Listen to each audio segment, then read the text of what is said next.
Welcome to On the Chain.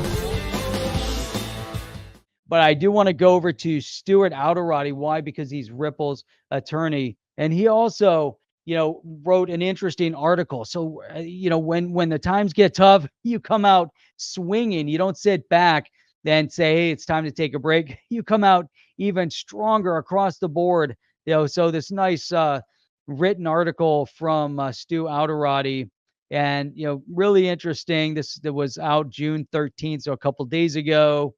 Let's see what he's got here. Okay, so we know obviously crypto markets measured in trillions. Obviously, there's ups, there's downs, there's a lot of turmoil going on here. But here it starts off. Yet here in the U.S., the SEC has deliberately muddied the regulatory waters for crypto. How do you like that opening statement here in the U.S.? So we see what's going on in other parts of the world, but why is the SEC continuing to muddy the waters, the regulatory waters, and creating all sorts of conflict and tension that doesn't really belong, right? So Hinman's his statement, his letter was 4 years ago. To unlock crypto's true potential, we need to finally clean up this regulatory sludge. I like that. I like that opening statement. Now, we know exactly the 2018 speech, right? And what did Hinman at the 2018 speech, what did he do? He declared ETH, right? Declared ETH had magically morphed from a security or a claim of security to a non-security. Now, that was big news in 2018, right? And then Hinman then justified his conclusion by what? By saying that Bitcoin was decentralized, also not a security. And so if Bitcoin is decentralized, not a security, then ETH had become sufficiently decentralized over time. Now, imagine you're allowing one asset, Ethereum, and you issue a statement that over time, maybe in the beginning, Ethereum was a security, but over time, it has decentralized enough to become not a security. Now, would you not then hold that same standard to all other digital assets? Would you not then allow the same timeline to expand on for every other digital asset? Would that not be then your own internal mechanism, your own internal test to then measure others? But no, that's not what they did, because now they say, okay, now ETH is decentralized, but Bitcoin's decentralized, therefore they're non-securities. However, right, this statement here that over time is very odd, and Stu Alderoty is also saying this is odd. Why is he saying it's odd? Because the standard is nowhere to be found in the statutes to define securities.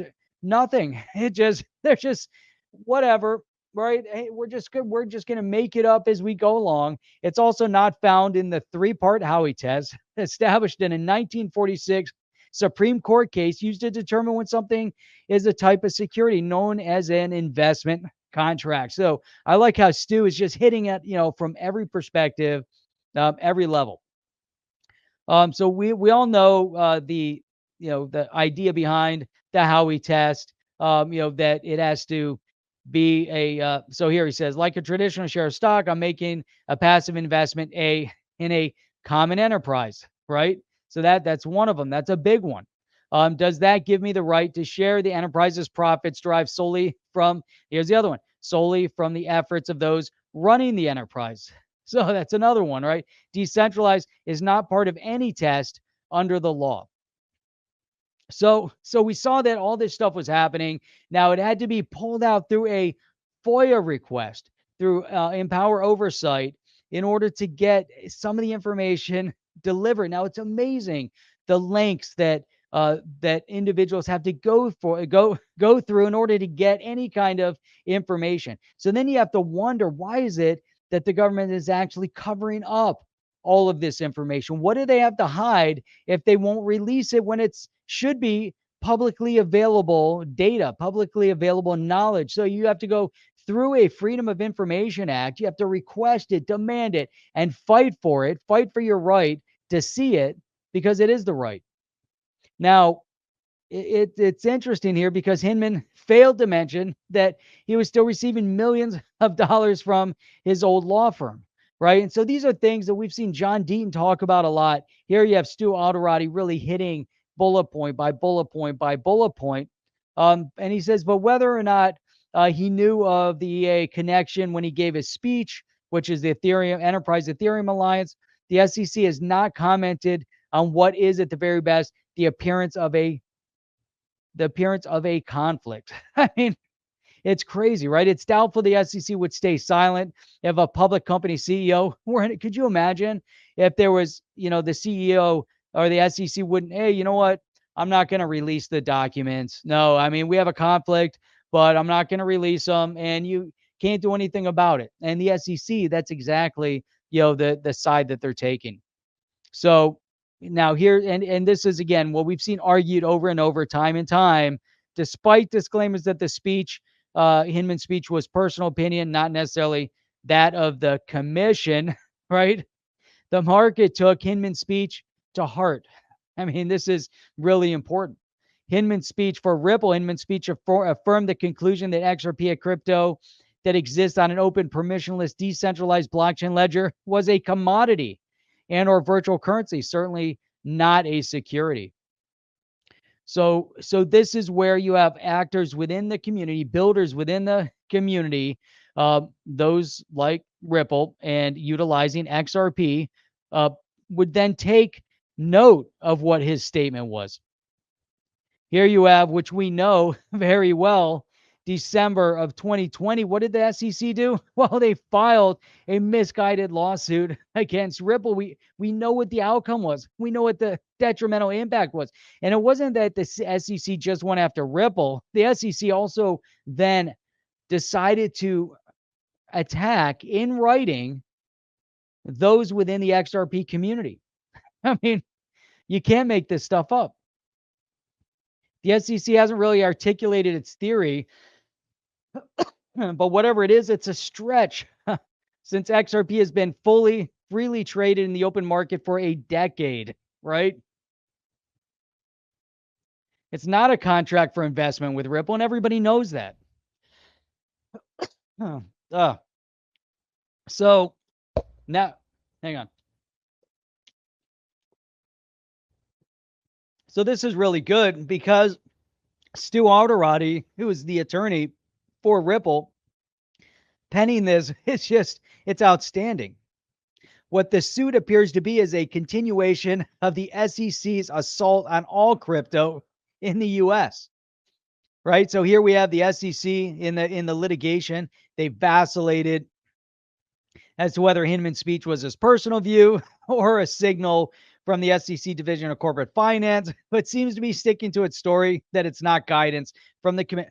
There's a lot of ambiguity, a lot of confusion, a lot of uncertainty, right, across the board. And the SEC can't just operate outside of the rules. It's crazy. A securities commission can only regulate securities. I mean, right? That goes without saying. Like a hammer wanting everything to be a nail, the SEC is keeping everything murky. I like this. Look at this statement. This is a great statement. The SEC is keeping everything murky so it can argue every crypto is a security. I mean, right? The US isn't the Wild West due to existing anti-fraud and anti-money laundering laws. Now, the powers that be will continue to press the notion that cryptocurrency is against, or is being utilized, I should say, is utilized only for nefarious purposes. Now, we've heard that from Janet Yellen. We've heard that from Elizabeth Warren. We've heard that from many in the space. The Shermanator. They keep railing against crypto, and they stand up with their talking points on their soapbox, and they keep railing over and over and over again. And they make these claims and statements of the Wild West, and they're so far off base. Then we have an executive order that is basically toothless. I mean, really does nothing. But anyhow, in the 4 years since Hinman's speech that did nothing but muddy the crypto waters, the U.S. still desperately needs clear rules of the road that embrace innovation while protecting consumers. This whole article and is just, I mean, it's really amazing. Really just straight and to the point. I mean, just absolutely, absolutely outstanding. Are you down with OTC? Please like, subscribe, and click the bell to be notified when the next video drops.